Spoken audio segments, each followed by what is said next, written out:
마태복음 17장 1절부터 13절까지 말씀입니다. 마태복음 17장 1절부터 13절까지 말씀. 생명의 삶 132페이지, 133페이지에 있습니다. 마태복음 17장 1절부터 13절을 다 찾으셨으면 우리 한 목소리로 말씀을 봉독하도록 하겠습니다. 엿새 후에 예수께서 베드로와 야고보와 그 형제 요한을 데리시고 따로 높은 산에 올라가셨더니 그들 앞에서 변형되사 그 얼굴이 해같이 빛나며 옷이 빛과 같이 희어졌더라. 그때에 모세와 엘리야가 예수와 더불어 말하는 것이 그들에게 보이거늘 베드로가 예수께 여쭈어 이르되 주여 우리가 여기 있는 것이 좋사오니 만일 주께서 원하시면 내가 여기서 초막 셋을 짓되 하나는 주님을 위하여 하나는 모세를 위하여 하나는 엘리야를 위하여 하리이다. 말할 때에 호련히 빛난 빛이 그들을 덮으며 구름 속에서 소리가 나서 이르시되 이는 내 사랑하는 아들이요 내 기뻐하는 자니 너희는 그의 말을 들으라 하시는지라. 제자들이 듣고 심히 두려워하니 예수께서 나와 그들에게 손을 대시며 이르시되 일어나라 두려워하지 말라 하시니 제자들이 눈을 들고 보매 오직 예수 외에는 아무도 보이지 아니하더라. 그들이 산에서 내려올 때에 예수께서 명하여 이르시되 인자가 죽은 자 가운데서 살아나기 전에는 본 것을 아무에게도 이르지 말라 하시니 제자들이 물어 이르되 그러면 어찌하여 서기관들이 엘리야가 먼저 와야 하리라 하나이까. 예수께서 대답하여 이르시되 엘리야가 과연 먼저 와서 모든 일을 회복하리라. 내가 너희에게 말하노니 엘리야가 이미 왔으되 사람들이 알지 못하고 임의로 대우하였도다. 인자도 이와 같이 그들에게 고난을 받으리라 하시니 그제서야 제자들이 예수께서 말씀하신 것이 세례 요한인 줄을 깨달으니라. 아멘. 네, 오늘의 말씀 요약입니다. 예수님이 베드로와 야고보와 요한을 데리고 높은 산에 오르셨습니다. 예수님이 변모하시고 모세와 엘리야와 더불어 말씀하시자 베드로가 예수님께 거기서 초막 셋을 짓겠다라고 하였습니다. 그때 구름 속에서 하나님의 음성이 들렸습니다. 예수님은 세례 요한처럼 인자도 고난을 받으리라고 말씀하셨습니다. 네. 베드로는 예수님을 그리스도로 고백을 하죠. 그리고 예수님께서는 자신이 고난을 받고 죽임을 당하고 3일 만에 다시 살아나실 것, 곧 부활에 대해서 말씀하셨습니다. 그리고 오늘 본문의 말씀은 그로부터 엿새 후에 예수님께서 베드로와 야고보와 요한을 데리시고 따로 높은 산으로 올라가십니다. 그 높은 산으로 올라가실 때 놀라운 일이 벌어집니다. 예수님과 함께 높은 산에 올라갔던 베드로와 야고보와 요한이 본 것은 어떠한 것이었습니까? 무슨 장면을 보았습니까? 우리가 2절부터 3절까지의 말씀을 보면요. 2절 말씀에 그들 앞에서 변형되사 그 얼굴이 해같이 빛나며 옷이 빛과 같이 희어졌더라 라고 말씀하고 있고요. 그리고 3절 말씀에는 그때 모세와 엘리야가 예수와 더불어 말하는 것이 그들에게 보이거늘이라고 말씀하고 있습니다. 예수님께서 올라가셨던 이 높은 산은요, 초대교회 전승에 의하면 다볼산이라고 이야기를 합니다. 그런데 우리가 성경에서 지리적으로 보았을 때는 이 높은 산이 헬몬산이라고 주장하는 사람들도 있습니다. 그런데 우리는 성경에서 이 높은 산이라고 명시하고 구체적인 지명 이름을 제시하지 않은 것은요, 그 산 자체가 사실 어떠한 산인지가 그렇게 중요한 것이 아니기 때문에 그 산의 지명을 이야기하고 있지는 않습니다. 이 구약에서 보면요, 구약에서는 시내산과 헬몬산, 갈멜산과 같이 이 산이라는 장소가 종종 등장하는데 이 산이라는 장소는요, 하나님의 계시가 임하는 장소로 자주 등장합니다.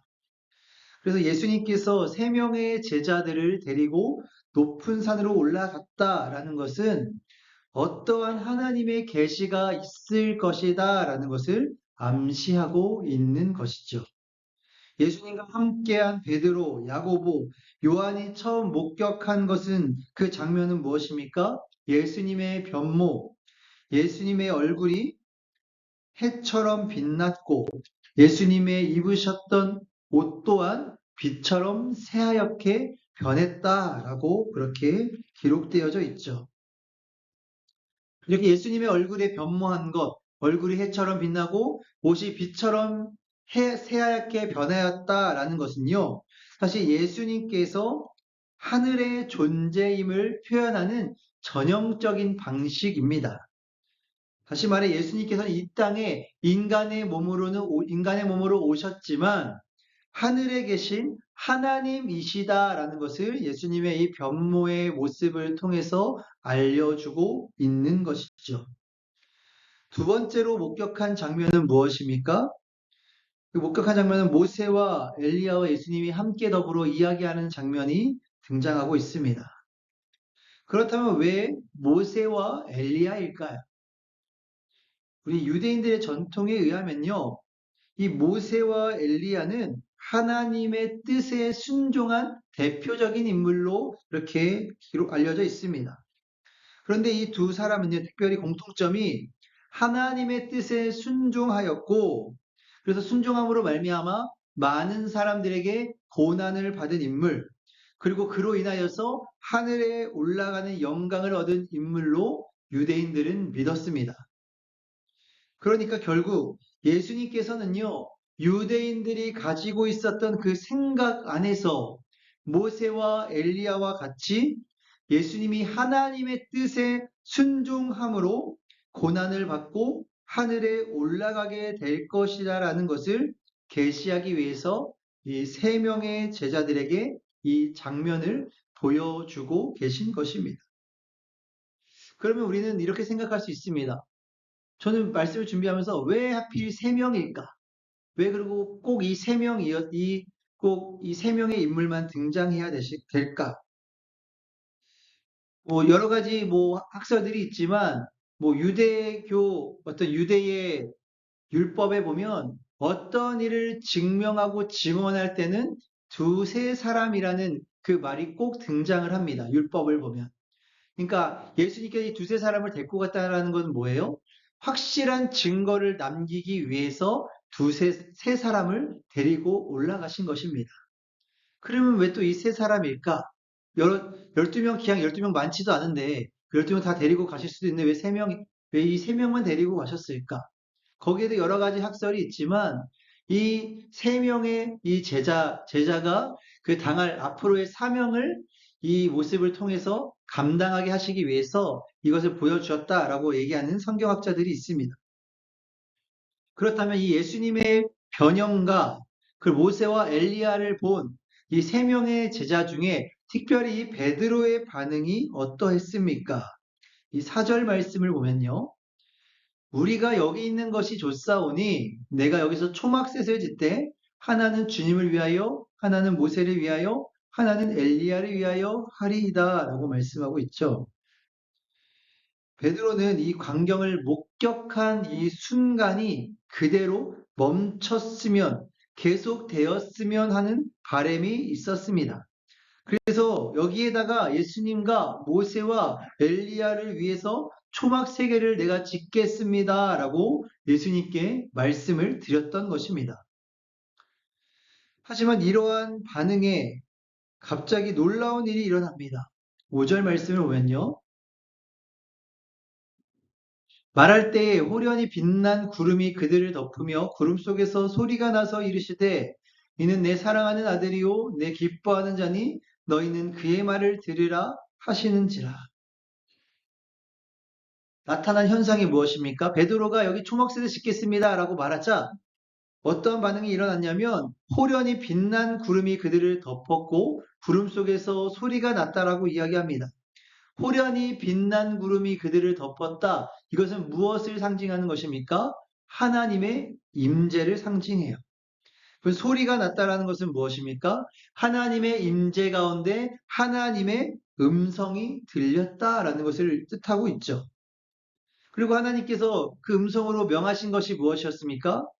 예수님이 하나님의 사랑하는 아들이고 기뻐하는 자이며 그 예수님의 말씀을 너희는 들어라 라고 그렇게 말씀하셨던 것입니다. 하나님의 임재와 하나님의 음성을 들은 제자들은 엎드려 심히 두려워하였다라고 기록합니다. 이렇게 두려움에 떨고 있는 제자들에게 예수님께서 하신 말씀은 무엇이었습니까? 7절과 9절 말씀을 보면요. 7절에는 예수께서 이르시되 일어나라 두려워하지 말라라고 말씀하시고 또한 예수께서 명하여 이르시되 아무에게도 이르지 말라 하시니라고 말씀합니다. 두 가지 말씀을 하십니다. 첫 번째, 일어나라 두려워하지 말라. 두 번째로는요, 아무에게도 이르지 말라. 아무에게도 말하지 말라라는 것이죠. 그러면 우리가 여기서 하나의 의문, 한 가지의 질문이 생기게 됩니다. 9절 말씀에, 9절 말씀에 예수님께서 제자들에게 부활 전까지는 이 본 것을 아무에게도 이르지 말라라고 말씀하셨는데, 그럼 그 이유는 무엇일까? 혹시 이것을 알리면 예수님에게 좀 더 유리한 어떤 방향으로 갈 수 있지 않을까라는 생각을 하게 되었는데, 왜 예수님은 이것을 아무에게도 이르지 말라고 말씀하셨을까? 그 이유는요, 바로 사람들이 현재 유대인들이 가지고 있었던 메시아에 대한 잘못된 인식이 그들 가운데 있었기 때문입니다. 현재 이스라엘 백성들은 어디의 지배 아래 있습니까? 로마의 지배 아래에 있죠. 그리고 그들이 기다렸던 분은 누구입니까? 그들은 메시아를 기다렸습니다. 근데 그 메시아는 바로 정치적인 메시아, 그들을 로마의 압제에서 로마의 지배 아래서 벗어나게 할 위대한 정치적인 메시아 인물을 기다리고 있었던 것입니다. 그렇게 기대하고 있는 가운데 예수님이 등장하셨죠. 그리고 예수님께서 공생애를 시작하시면서 많은 기적을 베푸셨습니다. 그리고 많은 사람들의 필요를 채워줬어요. 아픈 자를 치유하시고 귀신 들린 자 귀신을 쫓아내시고 심지어 죽은 자도 살리셨죠. 근데 예수님의 이 땅에 오신 목적은 무엇입니까? 예수님께서 이 땅에 오신 목적은 사람들의 이러한 육적인 필요를 채워주시기 위함이 아니셨습니다. 그 회중들이 생각했던, 원했던 메시아, 그리고 예수님은 하나님의 뜻에 순종하기 위해서 이 땅에 오셨는데, 하나님의 뜻은 이 많은 사람들을, 모든 인류의 죄를 구원하시기 위해서 죽으셔야 하고, 고난받으셔야 되고, 부활하셔야만 한다라는 것입니다. 그 예수님의 생각과 그리고 회중들의 생각이 달랐기 때문에 만약 이 놀라운 광경, 하나님의 영광, 그 예수님의 그 광채에 비친 그 모습을 제자들이 이야기를 한다면 회중들은 어떻게 할 겁니까? 어떻게 하겠습니까? 예수님의 의도와는 다르게 예수님을 정치적인 메시아로 세우려고 옹이하려고 할 것입니다. 그러면 지배하고 있었던 로마와의 물리적인 충돌은 불가피하겠죠. 이것은 하나님의 뜻이 아닙니다. 그렇기 때문에 예수님께서는 제자들에게 예수님이 죽으시고 부활하시기 전까지는 너희가 지금 이 본 것을 아무에게도 이르지 말라라고 말씀하신 것입니다. 특별히 우리가 오늘 말씀 가운데 4절 말씀을 보면요.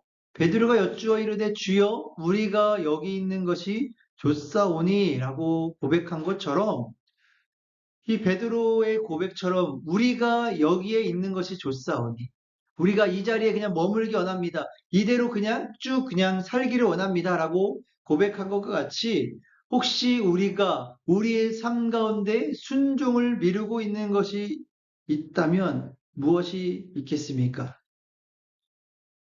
예수님께서는 제자들에게 무엇을 말씀하셨습니까? 내가 고난당하고 죽음을 당하고 그리고 부활하실 것을 말씀하셨죠. 이것은 예수님께서 내가 그렇게 될 것이다 라고 말씀하신 것뿐만 아니라 제자들에게도 어떻게 하라는 거예요? 너희도 똑같이 예수님께서 걸어가셨던 그 길을 걸어가야 한다라고 말씀하신 것입니다. 너희도 나와 같이 이런 삶을 살아가야 된다. 이렇게 순종을 요구하고 계셨던 거예요. 그런데 예수님의 그 영광스러운 모습을 보고서 베드로는 죽음과 고난은 생각하지도 않고 그 영광에만 취해서 안주하려고 했던 것입니다. 그래서 이 베드로의 모습과 같이 이 하나님의 영광에만 취해서 우리에게 말씀하신 그 순종의 모습을 미루고 있지는 않은지 한번 우리는 돌아보아야 할 것입니다. 우리가 예수님과의 교제의 자리에만 머무는 것이 아니라 세상 가운데 나아가 그 맡겨진 사명을 감당해야 하는 것이죠. 그렇다면 우리가 그 사명을 감당하기 위해서는 우리가 무엇을 결단해야 합니까? 앞서 말씀드린 것과 같이 우리는요, 하나님 나라의 백성입니다. 하나님 나라의 백성의 삶을 살아가기를 원한다면 우리는 예수님의 영광과 고난을 함께 바라보는 삶을 살아가야 하는 것입니다. 오늘 이 자리에 모이신 우리 사랑하는 성도님들, 우리는 사순절 기간을 보내고 있습니다. 지금 사순절 기간을 보내고 있는데 이 예수님의 고난과 죽으심을 묵상하는 가운데 오늘 말씀을 기억하며 우리가 예수님과의 교제의 자리, 하나님의 영광스러운 그 임재에만 머물러 있진 않은지 돌아보기를 원합니다. 그리고 예수님이 우리의 삶 가운데 원하시는 그 고난과 죽음의 자리에까지 나아갈 수 있는 그런 나아가는 순종을 통해서 부활의 기쁨, 그 부활의 영광스러운 기쁨을 함께 누리게 되시는 여기 계신 우리 모든 성도님들이 되시기를 주님의 이름으로 간절히 축원합니다. 기도하겠습니다. 우리의 삶 가운데 하나님의 영광스러운 임재의 순간이 있기를 원합니다. 우리를 부르신 고난과 죽음의 그 자리에 나아가는 순종이 우리의 삶 가운데 있게 하여 주시옵소서. 그리고 부활의 기쁨, 그 영광을 함께 누리게 하여 주시옵소서. 예수님의 이름으로 기도드립니다. 아멘.